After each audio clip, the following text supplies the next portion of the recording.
Assalamualaikum warahmatullahi wabarakatuh. Apa kabar anak-anak ibu semuanya? Mudah-mudahan kalian semua dalam keadaan sehat walafiat ya. Hari ini kita masuk ke tema 5 tentang wirausaha. Bersama Ibu Anggi, kita akan mulai belajar. Apakah kalian bersemangat dalam mengikuti sesi belajar yang seru hari ini?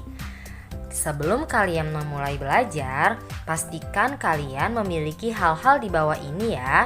Yang pertama, buku tulis. Yang kedua, alat tulis.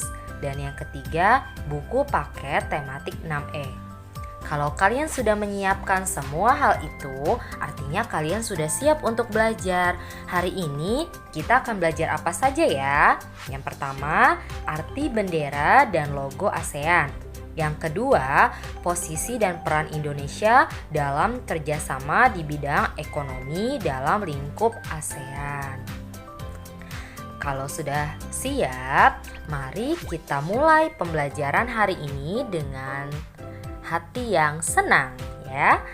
Kita lihat ASEAN. ASEAN adalah sebuah organisasi negara-negara di kawasan Asia Tenggara yang dibentuk guna menjalin kerjasama dalam meningkatkan pertumbuhan ekonomi, kemajuan sosial, dan pengembangan kebudayaan dari negara-negara anggotanya, kemajuan di perdamaian, kemudian stabilitas di tingkat regionalnya, serta meningkatkan kesempatan untuk membahas perbedaan di antara anggotanya dengan damai. Nah, seperti yang kita lihat di gambar, ada bendera dan logo ASEAN. Apakah kalian pernah melihatnya? Nah, bendera dan logo ASEAN ini ternyata memiliki maknanya masing-masing. Bendera ASEAN melambangkan ASEAN yang stabil, penuh perdamaian, bersatu dan dinamis. Adapun lambang ASEAN itu berada di tengah bendera ASEAN, sedangkan warna bendera dan lambangnya itu didominasi oleh warna biru, merah, putih, dan kuning. Masing-masing memiliki warna mewakili warna-warna yang ada di bendera negara-negara yang ada atau sebagai anggota ASEAN. Sekarang kita lihat yuk apa arti dari warna-warna tersebut. Warna biru melambangkan perdamaian dan stabilitas. Warna merah melambangkan semangat dan kedinamisan. Warna putih menunjukkan kesucian. Sedangkan warna kuning menjadikan simbol kemakmuran. Ikatan rumpun padi yang ada di dalam logo ASEAN tersebut melambangkan harapan para tokoh pendiri ASEAN agar asosiasi tersebut secara bersama-sama bisa terikat dalam persahabatan dan kesetiakawanan sosial. Adapun makna dari lingkaran itu artinya melambangkan kesatuan dari ASEAN. Sekarang kita lihat peran dan posisi Indonesia di bidang ekonomi dalam lingkup ASEAN. Ada berbagai peran Indonesia di bidang ekonomi dalam lingkup ASEAN. Di antaranya, yang pertama, mendukung terbentuknya masyarakat ekonomi ASEAN atau MEA. Yang kedua, ikut serta berperan dalam lumbung padi ASEAN. Yang ketiga, ikut serta dalam melakukan kerjasama di sektor industri, salah satunya pada ASEAN Aceh Fertilizer Project. Dan yang keempat, Indonesia merupakan salah satu pelopor dan pendiri organisasi kerjasama ekonomi antar negara. Indonesia juga merupakan tuan rumah dari KTT ASEAN dan berperan aktif dalam AFTA atau ASEAN Free Trade Area. Kemarin kita sudah belajar tentang perbedaan ekspor dan impor kan? Nah, Ibu akan mengingatkan lagi apa itu ekspor, apa itu impor. Kegiatan mengirim barang, dagangan, atau komoditas ke luar negeri itu disebut dengan mengekspor. Sedangkan kegiatan mendatangkan atau memasukkan barang dagangan atau komoditas dari luar disebut dengan mengimpor.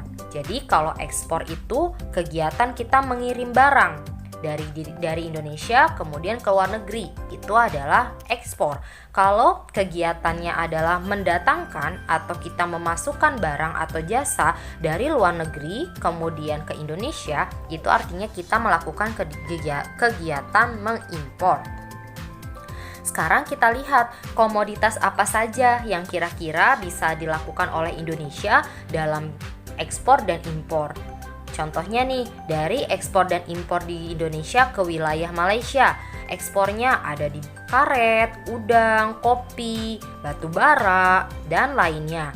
Kemudian di impornya kita mengimpor dari Malaysia itu ada produk-produk kimia, optik, kapal laut, dan bangunan-bangunan terapung, kendaraan gitu ya. Kemudian komoditas apa saja yang kita lakukan juga untuk kegiatan ekspor dan impor untuk wilayah Singapura.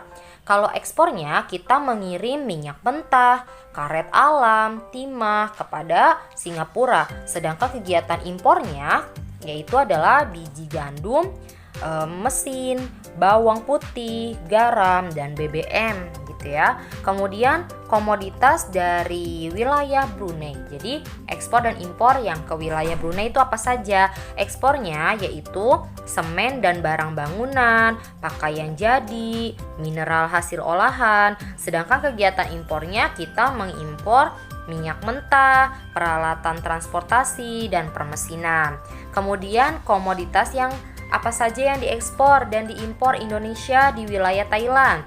Untuk ekspornya, kita mengekspor ikan segar dan beku. Kemudian ada pupuk urea, ada semen, ada batu bara. Kemudian kegiatan impornya, kita mengimpor beras, jagung, gula pasir, minyak goreng, dan bawang merah.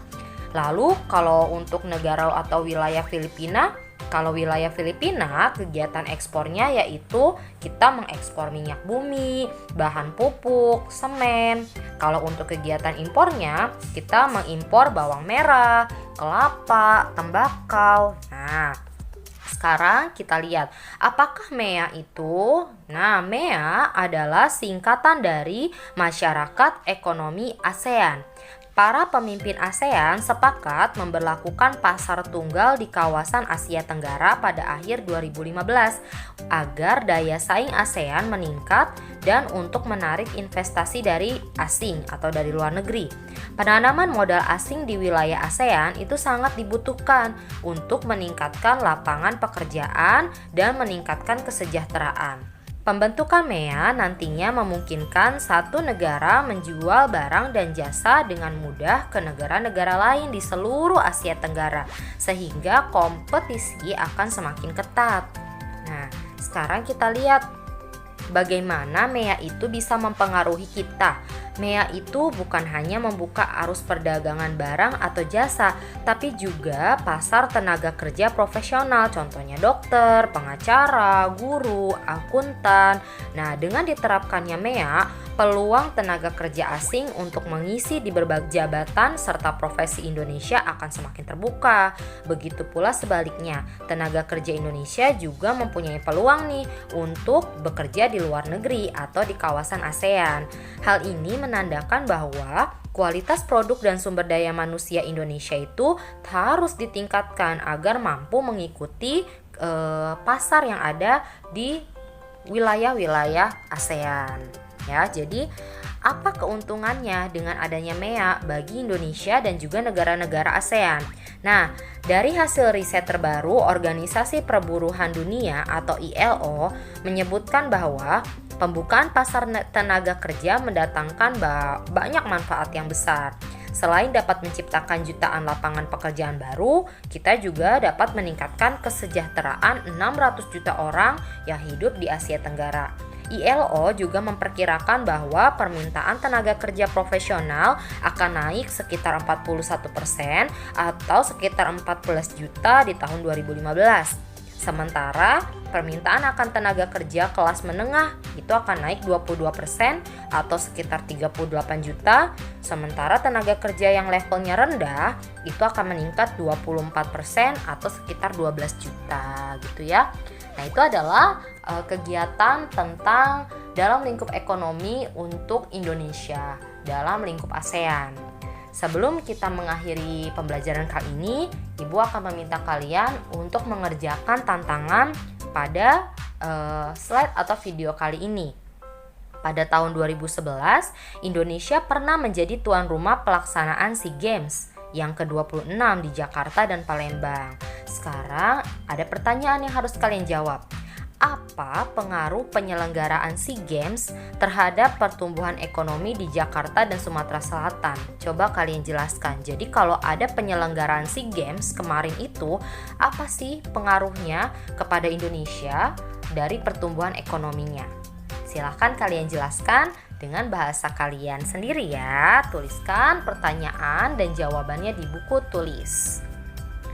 Terima kasih karena sudah mengikuti pembelajaran hari ini dengan sangat baik. Tetap jaga kesehatan dan semangat belajarnya ya. Jangan lupa untuk ibadah juga di rumah. Ibu akhiri. Wassalamualaikum warahmatullahi wabarakatuh.